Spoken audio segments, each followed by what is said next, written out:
He rā nui whakaharahara mō ngā iwi o Rangitāne me Ngāti Kahungunu ki te Wairarapa i ngā rangi whakatānei i te whakahokinga o te papa o te moana o te Wairarapa ki ngā iwi e rua nei. Tōru te kautau ngā iwi nei e takahi ana i te ara kia te tukia i te whakahokinga nei. I huitahi ngā whānau, te minita whakawhanake Māori, te minita i ngā take tiriti hoki ki te marae o Papawai, ki te mātohu i te wā nui tahi ore ore nei.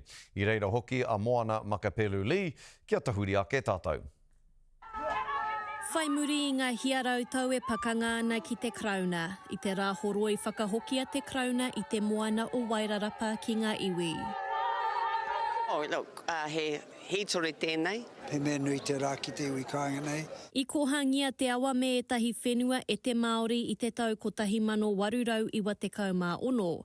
I o ati te krauna kia whakawātea he whenua mō ngā iwi o te rohe he oi auware ake. Tēnei rohe i te paina o te Wairarapa, i te paina mō ngā moana. Nā koera te hononga i timata mai, tērā hononga mai, te tainga tuatahi mai o ngā tipuna ki Aotearoa nei. E hia tau ka hipa ka whakamana te krauna i tā rātau i oati nei ki ngā iwi.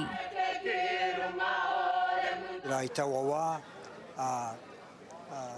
ko te wai kua e ora ana te wai nei i te rāwā o te rai nāne tatamate.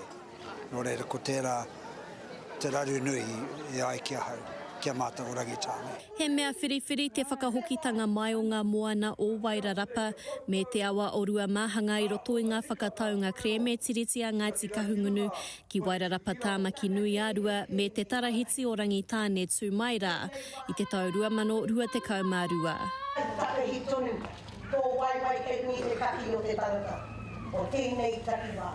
Look, it's been a hard road to get here for both Kahungunu and us as Rangitāne, but ko tai mai tātou. So we're here, we're going to be around that table. Ka whai tēnei i ngā tohe roa i Wainganui i ngā iwi e rua. Kua whā te kautaunga uri o Rangitāne whai manana hei iwi motuhake. Ko tēnei kaupapa here nei i ngā iwi e rua. Mā tātou, tēnei kaupapa e whakaarahi.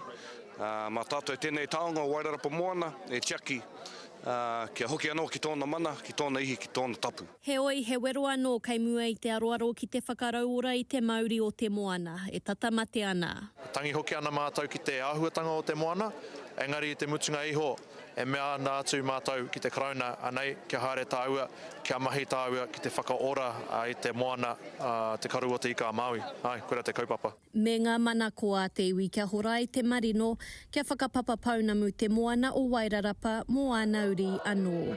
Moana makapulu lei, te karere.